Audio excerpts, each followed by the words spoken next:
So Mm-hmm. with the All-Star band, Mm-hmm. first off, can you explain uh what led to the formation of the Chicago All-Star band and how that was different from the Chicago Mass band? So the Chicago All-Star Band, the first year it started, I was not a part. I think that was 2000, and they performed at Bud Billiken. But the second year, 2001, is when I started coming. It lasted like 3 years.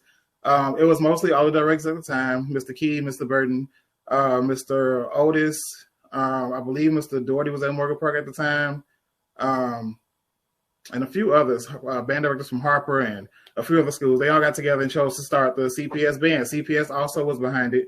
That's when we had Paul Vallas. He was very, very supportive of the arts in the schools. Well, once he left is when everything started declining as far as the arts go.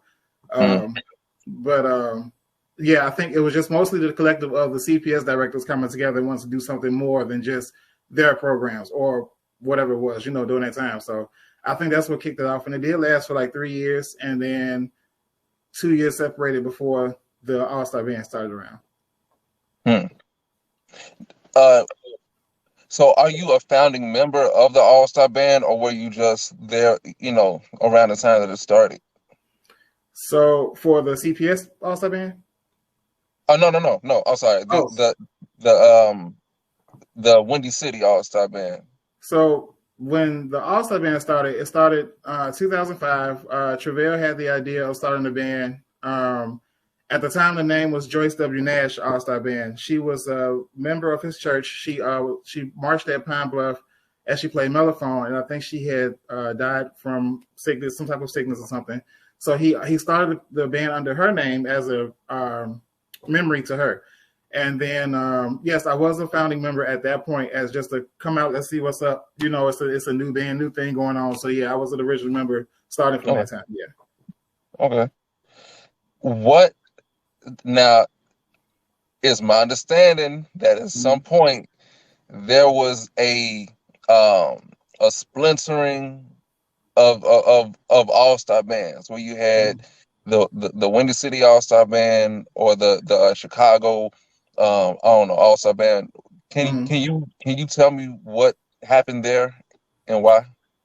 Um, so Joyce W. Nash was up for about a year.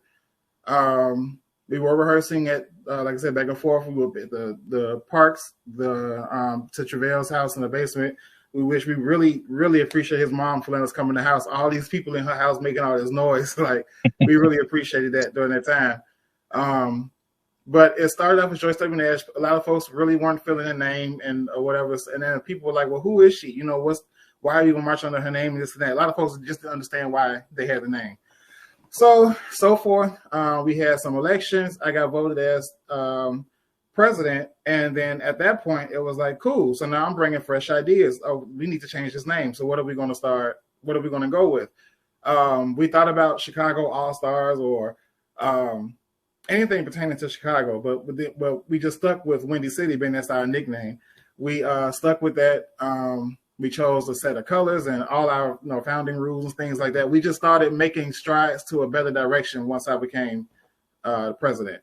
At that point, we were only the Windy City All-Star Band for 2006 through 2009. Travell was still a part of that, all of those 4 years.